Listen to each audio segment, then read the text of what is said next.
तो कल हमनी के बात कर रहनी जा डाइवर्सिटी इन लिविंग वर्ल्ड। तो जैसे कि बात भइल कि बहुत सारा मिलियंस ऑफ प्लांट्स एनिमल जौन बा हमनी जानते जा जब जौन धरती पे बा, है ना? जौन हमनी के खुद के एरिया में जहाँ हमनी रहत हई आस-पास हमनी बहुत भिन्न प्रकार के अलग-अलग रूप के, रंग के अलग-अलग देखी जैसे या अलग आकार में हमनी के देखत हई जा कि भाई प्लांट बा, एनिमल बा। ओनिक सबन के कुछ ना कुछ हमनी के आपन लोकल भाषा देले जैसे कुकुर हो गइल, बिलार हो गइल, नीम के पेड़ हो गइल, आम के पेड़ हो गइल, अमरूद हो गइल। इ हमनी के भोजपुरी में इ सब हमनी के से नाम देले हइन जा। लेकिन इ नमवा से खाली जौन हमनी के जैसे कि अमरूद कहत हइन जा, है ना? कुकुर, बिलार इ हमनी जौन अपन भोजपुरी में कहत हइन जा, इ एगो लोकल नाम हो गइल। लेकिन लोकल नाम देला से का एगो प्रॉब्लम होता कि उ जीव के बारे में लोकल नाम देला में इ जौन जगह से जगह तक का करी उ बदलत नाम मिली। जैसे कि मान ल कि हमनी के बिहार में चाहे यूपी में चाहे सब में केहू अमरूद कहता, है ना? उहे अमरूदवा के अगर केहू आदमी आओ मध्य प्रदेश में त ओके बिही कहाई। त मतलब कि उहे चीज़ के नाम अलग-अलग जगह पे अलग-अलग से बुलावल जाता, कहल जाता। मतलब कि एक औरु तो और एकही कंट्री में माने कि हमनी कंट्री जौन बा इंडिया यानी कि भारत, एकरा में देखा लो कि बहुत सारा स्टेट बा।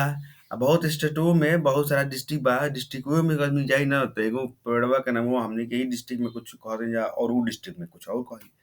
त ए तरे बड़ा ही प्रॉब्लम हो जाता कि भाई अब एगो ऑर्गेनिज़्म के इतना सारा नाम बा। अब मान लो कि कौनो पर्पज़ से अगर हम कहतनी, अगर मान ला कि हम बैदे हो गइनी और हम कहीं बानी अचानक से केहू कहता कि अगर कुछ केहू के हो गइल और हम कहतनी भाई जा अमरूद के पतई तोड़ लियावा हम एसे ठीक हो जाई। अब वहाँ के भाषा में अमरूद के पतई हो सकता कि कुछ औरु पेड़ के पतई होखो। तो वो आदमी फट दे तुर के कुछ और पतई के लेके आ जाई। अरे भाई हम अमरूद के मांगतानी, इ पतई नइखे मांगत। तो हो सकता कि कन्फ्यूजन वहाँ बन जाओ। अब कन्फ्यूजन बनी तो जेके ठीक होके बा वो ठीको ना हो पाई। त इ बड़ी परेशानी हो जाई।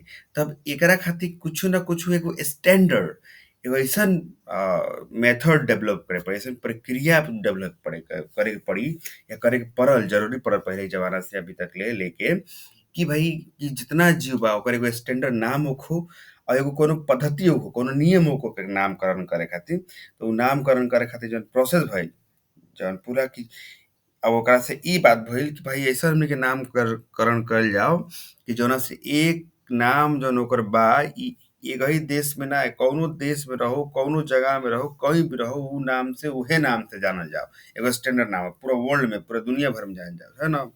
इ प्रोसेसवा के जौन इहे नामकरण प्रोसेसवा के जौन स्टैंडर्ड मेथड यूज़ करके नामकरण करे के बा। मतलब कि there is a need to standardize the name of the living organism such that a particular organism known by the same name all over the world. This process called nomenclature. यही कहल जाला nomenclature, यही कहल जाला नामकरण। Obvious सी बात बा कि जब nomenclature होखी चाहे नेमिंग हो जाई तबे पॉसिबल होखी।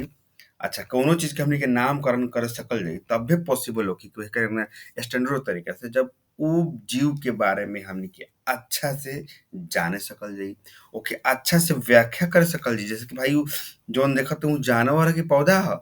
मान ल कि जानवर ह त कैसन 4 गो गोड़ पे चलता, आँख, मुँह, नाक लउकता कि नइखे लउकत, कि रेंग के चलता, कि उड़ के चलता। इ आधार प ओकर औरु जल्दी से नामकरण हो सकता। कि मतलब कि अगर तू जवन जीव के देखत रह ओकरा के बढ़िया से तू डिस्क्राइब कर सकत रहे, यानी विस्तृत रूप से ओकरा के व्याख्या कर पावत रहे कि कैसन रूप रंग के बा। जब इ तहरा पास पॉसिबिलिटी रही तब जाके ओके तू पहचाने सकबा। भाई पहले पहचाने पड़ी ना, कुछु तो पहचाने, भले नाम नइखे त पहचान हाँ भैया तोहके हम जानत त बानी लेकिन नमवा याद नइखे आवत। तो जब कहबा तरे कि भैया हम तोहके जानत त बानी, हमके धुमिल-धुमिल याद बा कि रउआ के हम जानत तानी, लेकिन याद नइखे आवत कि नमवा का ह। तो उ स्थिति में जब इतना जनबा तब्बे ओके नामकरण भी हमनी करे पावल जाई। कि मौसी के लइका हव ना उनके फुआ के लइका हव, अइसन कुछु मतलब एक उदाहरण के रूप में। अब एकरा खातिर बहुत सारा साइंटिस्ट जौन भइल, बहुत सारा प्रोसेस के शुरू कइल। ऐसे ही त नाम ना हो जाई साइंटिफिक नाम। अब साइंटिफिक नाम करे भाई, वैज्ञानिक नाम देवे बा एकरा के, जब वैज्ञानिक नाम देवे के बा, एस्टेब्लिश करे के प्रोसीजर, ओकरा खातिर असाइन साइंटिफिक नेम करे के बा। अगर नाम साइंटिफिक नाम जब देवे के पड़ल तो ओकरा खातिर ईच ऑर्गेनिज्म बा जितने सारे ऑर्गेनिजम्स बा ओकरा के साइंटिफिक नाम देवल प्रोसेस के मानल गया कि चलो इहे कइल जाओ कि साइंटिफिक नामकरण कर दियल जाए ना सब पहचान के तो ई सब लोग मानी। नहीं तो हम पता चल कि हमके नामकरण करे के बा त हम बिहार के स्टाइल में सब नामे रख देनी तो बाकी लोग के परेशानी हो गई ला। बिहारी आदमी जन बा कि अपने हिसाब से पूरा पेड़वे के नाम रख देला चाहे ई रख दे इहो एगो प्रॉब्लम हो कि आदमी कहे कि ना भाई इंडिया के तरीके से तू नाम रखले रहल हम त ना मानब। तो ऐसने वो बहुत परेशानी रहे उस समय पे कि ऐसन का मेथड कइल जाओ कि पूरा संसार के लोग मानो। नहीं तो पता चलल कि हमनी के पीपल के पेड़ कह दहिन जा बरगद के पेड़ कदे हो सकता कि बाहर वाला देशवा बरगद कहीं न पावन स बड़ी प्रॉब्लम हो जवनी के त ई चीजवा देख के साइंटिफिक नेम के नाम देवे खातिर सोचल गइल। और ई बतिया जौन भइल पूरे बायोलॉजिस्ट जितना ऑल ओवर द वर्ल्ड में रहल लोग वो सब बतिया के मानल। अच्छा प्लांट होखल एनिमल हो प्लांट्स जैसे कि उदाहरण तौर पर दिहल गइल बा for plants scientific names are based on agreed principle and criteria which are provided in international code for botanical nomenclature। आ इ चक्कर में दूगो संगठन के बनावल गइल एगो प्लांट के यानी पौधा के नाम हम करे खातिर आ दूसरा बनावल गइल एनिमल खातिर। तो जौन प्लांट के बनावल गइल ओकर नाम हो आईसीबीएन। आईसीबीएन का मतलब हो गइल international code for botanical nomenclature. अच्छा ई सब चीजवा के देखिए याद रखिए यहाँ पे का लिखल बा एनसीईआरटी में ई बतिया के ध्यान दिहल का एनसीईआरटी के हिसाब से क्वेश्चनवा नीट में पूछाला। आईसीबीएन के पूरा फुल फॉर्म बा international code for botanical nomenclature. आ उहे देखा यहाँ जूलॉजिकल खातिर दिहल बा एनिमल के नाम जो टैक्सोनॉमी करे के बा ओकर नामकरण करे के बा okay international code of zoological nomenclature दिहल बा। तो ई बतिया सब आदमी ध्यान रखे के बा। Scientific name means that each organism हैज ओनली वन नेम और ऐसे ये याद रखे बा कि एगो ऑर्गेनिज्म के एक ही नाम से पूरा विश्व में जाने के बा। ऐसा नहीं करे कि अलग अलग देश बा तो अलग अलग साइंटिफिक नाम रख दे इहो नहीं करे के पूरा अच्छा से एगो नमवा से पूरे देश में जाने के बाद वो साइंटिफिक तरीके से होखे के चाही पूरा बुद्धि के फॉलो करे के पड़ी। ई सब दोनों संगठन के ई बात के थोड़ा ध्यान रखे बा। अच्छा एमे देखे वाली का बात बा कि आईसीबीएन के जो फुल फॉर्म बा वो लिखल बा international code for botanical nomenclature. आ यहाँ देखा यहाँ जूलॉजी वाला खातिर लिखल बा कोड ऑफ लिखल बा। याद रखे के बात बा यहाँ code of zoological nomenclature for nomenclature नहीं खे। तो जैसन एनसीईआरटी के बुक में लिखल बा भाई हमनी के वैसे ही जाए के बा काहे कि नीट में जौन क्वेश्चन होखी ये तो सही ई चैप्टर से बहुत ज्यादा क्वेश्चन ना पूछी लेकिन ई चैप्टर बड़े आगे चल के भी बहुत मायने रखता ई चैप्टर। तो देखा ध्यान से देखे के बा हमनी के जल्दी जल्दी पढ़ल जगह के बारे में। तो का करके बाद में कि the scientific name ensure that each organism has only one name description पे any organism should enable the people in any part of the world to arrive the same name। ऐसन ऐसन तरीके से विस्तृत रूप से हमने के ऑर्गेनिज्म के डिस्क्रिप्शन देगा बा इतना बढ़िया से व्याख्या करके वो ऑर्गेनिज्म के कि वो ऑर्गेनिज्म के व्याख्या के सुन के लोग कहे कि नहीं भाई तो तब तो हई होकबे करी। तब तो हम मानते हैं कि हम जैसे कहो कि भाई वो रेंग के चलेला आ दूर दूर से फुनफुनाला वो दूगो जीभिया पुल पुल पुल निकाल के करेला और उ साँप के खाला और उ हमनी के डस सकता उ इंसानों के डस दी कौनो जानवर के डस दी तो लोग मर जाला विष लागला। तो आप लोग आराम से कहबे लोग अरे बस करा उ और कुछ ना ह उ एगो साँप होखी ना। यानी कि डिस्क्रिप्शन इतना सटीक इतना सुंदर से व्याख्या करे के बा ओकर साइंटिफिक वर्ल्ड दुनिया के तरीके से कि कौनो संसार कहीं के आदमी वो डिस्क्रिप्शन पढ़ो तो उहे पहुंचो जौन ओरिजिनल के नाम बा। ठीक ना। तो ऐसा ही करके हमने के सब पढ़ल जाए के बा और समझे जाए के बा। अच्छा अब एमे देले बा कि बायोलॉजी जौन कइले बा का साइंटिफिक नेम फॉलो कइले बा और उ नाम कैसे फॉलो कइले बा दूगो एगो जीव के दूगो हिस्सा के नाम दू हिस्सा बना के एगो नाम दिहल गइल बा जेके एकर टू कंपोनेंट कहल जाला। जना के नाम है जेनेरिक और दूसरा के नाम होल स्पेसिफिक एपिथेट। आ ई सिस्टमवा जे देले रहे ई सिस्टमवा कहल जाला बायनोमियल नोमेनक्लेचर और ई बायनोमियल के दुई पद्धति नामकरण एके देले रहे कार्लोस लिनियस। ई बात याद रखे बा important point generic name specific epithet और ई दू जौना नाम में जेनेरिक नेम होको स्पेसिफिक एपिथेट होको वो कहल जाला बायनोमियल नोमेनक्लेचर। आ ई देले के रहे कार्लोस लिनियस। अच्छा ई और ई प्रैक्टिस कइल पूरा ऑल ओवर द वर्ल्ड। अच्छा दूगो नाम देवे वाला सिस्टम रहे दूगो नाम जैसे कि केहू के आदमी चंदन सिंह कह देला चाहे यादव कह देला है ना दूगो नाम हो गइल हमार तो ऐसे ही टाइप के केहू के भी हो गइल। तो इस तरह से का होकल ई बड़ा सिस्टम हुआ लोग के सबके बड़ा सुंदर लागल पूरा वर्ल्ड में ई वर्ड वाला फॉर्मेट बा बड़ा कन्वीनियंट है बड़ा सुंदर चलो ठीक बा बहुत बढ़िया। तो ई बतिया के अंडरस्टैंड करे खातिर यहाँ समझावे खातिर ये लोग एग्जांपल देहल बा एनसीईआरटी के बुक में कि मैंगो के कहल गेल बा। तब मैंगो के नाम ये लोग का दे देले बा साइंटिफिक नेम अंडरस्टैंड करे खातिर दू गो बा कौन चीज the scientific name of the mango is written as Mangifera indica. आप देखो यही के जगह बाइनोमियल नेम कैसे भइल तो ई में का कहल बा मेंजी मतलब का रिप्रेजेंट करता मेंजी रिप्रेजेंट जेनस जेनस का मतलब हो गल कि हई जेनेरिक नेम यहाँ इंडिका का मतलब हो गइल यहाँ स्पेसिफिक एपिथेट एगो स्पेसिस के देवे का तरीका भइल ठीक न।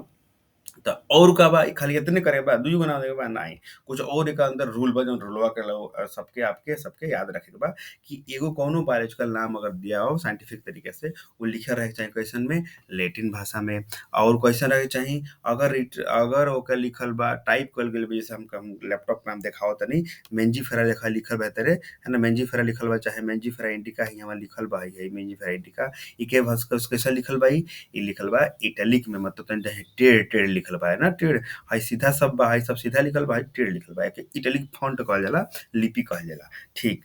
तो ई हो गइल लैटिन भाषा में सब कबो कबो ऐसे ही लोग पूछ देला कि लैटिने भाषा में काहे नहीं संस्कृत में लिखल लोग काहे खाली लैटिन काहे नहीं इंग्लिश में ना होगा लैटिने भाषा से काहे ओरिजिन होई चाहिए।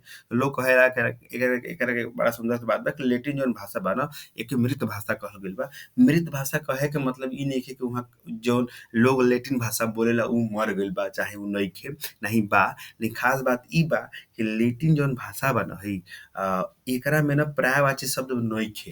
जैसे कि अगर हम सूर्य के सूर्य कहतनी त लैटिन भाषा में सूर्य के सिर्फ सूर्ये कहल जाई और है दूसर भानु सूरज दिनकर दिवाकर है ना ऐसन कोनो अलग अलग नाम ना रही है ना। तो इससे बड़ा सुंदर बात ई हो गल कि आदमी भाई एगो लैटिन एगो भाषा में मतलब कि लैटिन भाषा में एगो जीव के एक ही नाम चाहे कोनो चीज के एक ही नाम होखेला एकरा से लोग कंफ्यूज ना होखी नहीं तो हो सकता सूरज कहले बानी हम अरे सूरज के जगह भाई दिनकरे कह दे का चलेके बा ओकर सिनोनिम्स त ह मतलब ओकर पर्यायवाची शब्द ह त का टेंशन बा। तो ई बतिया के बड़ा ध्यान रखल गइल कि भाई ऐसन भाषा लिहल जाओ जौना में एगो चीज के एक ही नाम से जानल जात होखो ओसे अलग नाम से न जानल जात होखो यानी ओकर पर्यायवाची शब्द न होखो। त ई सब चीजवा के तनी देखे के बाद ध्यान कितना सुंदर तरीके से उ जमाना में लोग सोचले रहे बतिया के बड़ी इंटरेस्टिंग बात बा ई। अब दूसरा देखा लो का बात बा इहवा कि द फर्स्ट वर्डवा जौन बा उ का रिप्रेजेंट करता पहला वर्ड साइंटिफिक में के बायोलॉजिकल नेम में के जेनस रिप्रेजेंट करला यानी कि जेनेरिक नेम और दूसरा डोनेट करला का स्पेसिफिक एपिथेट। तीसरा पॉइंट में का देला कि जौन वर्ड होखो बायोलॉजिकल नेम हो जौन कुछो बायोलॉजिकल नेम जौन बा ओ कैसे होके चाहिए हैंड रिटन ओकरा बादे आर सेपरेटेड अंडरलाइन और printed in italic to italic origin और अगर प्रिंटेड हो तो कैसे हो चाहिए ये हो चाहिए लैटिन ओरिजिन में। तो लैटिन ओरिजिन का होके हम पहले बता दे बानी ओकर बाद फर्स्ट जौन दू गो लेटर बा जैसे कि हो गइल कौन चीज जेनस से स्टार्ट होता ओकरा देखा बढ़िया से मेंजीफेरा इंडिका लिखल मेंजीफेरा इंडिका लिखल मतलब कि एम जौन बा पहला लेटर उ कैपिटल लेटर में बा ओकरा बाद देखा इंडिका जौन लिखल बा उ कैसन बा उ स्मॉल लेटर में आई बा। एकर मतलब कि जो जेनस स्टार्ट होखी उ कैसे स्टार्ट होखी कैपिटल लेटर से और जौन स्पेसिस बा उ कैसे स्टार्ट होखी स्मॉल लेटर से। त यहाँ उदाहरण देके बड़ा सही तरीका से लिखल गइल बा यानी 4 गो जो रूल बा साइंटिफिक नाम लिखे के यानी कि बायोलॉजिकल नाम लिखे खातिर ई बड़ा इम्पोर्टेंट होके नीट पर्पस ऑफ व्यू से यानी नीट की जो तैयारी करता ई बात के ध्यान देई। और अच्छा इतने ना एगो एगो औरो लिखल त यहाँ 4 पॉइंट बा हाँ ना एनसीईआरटी में लेकिन एगो पॉइंट और छुपा के दिहल बा 5 गो एगो नियम दे देले बा का दे देले भाई कि जे पहला बार ई स्पेसिस के नामकरण करी यानी कि ऑथर्स है ना जेकर खोज कैले हो कि नाम के नामकरण कैले हो कि उ व्यक्ति के भी नाम एकर नाम के संग लास्ट में जुड़ल रही।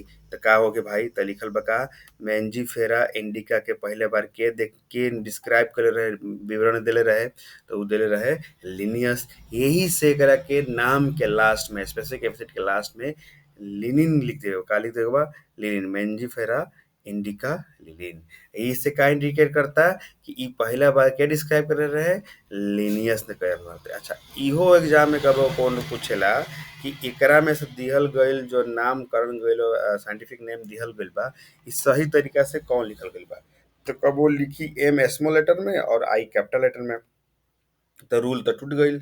अच्छा कबो लिख दी मेंजीफेरा इंडिका लेकिन लिनिन दे दी एल आई एन एन, तो हो सकता कि एल आई एन एन एल जौन बा ई स्मॉल लेटर में लिख दो, तो इहो ध्यान रखे कि स्मॉल लेटर में ही ना रही, कौन लेटर में रही, ई कैपिटल लेटर में लिखाई पहला वर्ड एकर लिन के। और आ अगर शॉर्ट फॉर्म में लिखे होते लास्टवा में ही वहाँ ही एगो फुल स्टॉप दिहल बहुत जरूरी बा। का बा फुल स्टॉप दिहल बहुत जरूरी बा, पॉइंट रही। तो 4 गो 5 गो ऑप्शन में दियाई जब नीट में 4 गो ऑप्शन, तो मेंजीफेरा इंडिका लिनिन पॉइंट ना रही, तो इहो तो सही नाम ना कहाई। मेंजीफेरा इंडिका स्मॉल लेटर में एल हो गईल और आई एन एन डॉटो रही, तब्बो हम ना मानब कि करेक्ट आंसर हो गईल। करेक्ट आंसर ओकर मनाई काहे कि एल कैपिटल लेटर ना देके उ स्मॉल लेटर में लिखले बा। हो सकता है कब्बो एकरा में उ का लिख देओ मेंजीफेरा इंडिका, तो मेंजीफेरा इंडिका लिखी लेकिन एम स्मॉल लेटर में कैपिटल लेटर में आई, तब वो गलत हो गए। तो लिखे कैसे पड़े होगे मेंजीफेरा इंडिका लेकिन जैसे ऐसे लिखल तब हम ओके मानल जाई। ठीक, तो इतना चीजवा बा। अच्छा इतने आज खातिर बस शॉर्ट शॉर्ट में 2-2 मिनट के 5-5 मिनट में इवनी के देख लेते, इतने काफ़ी बा।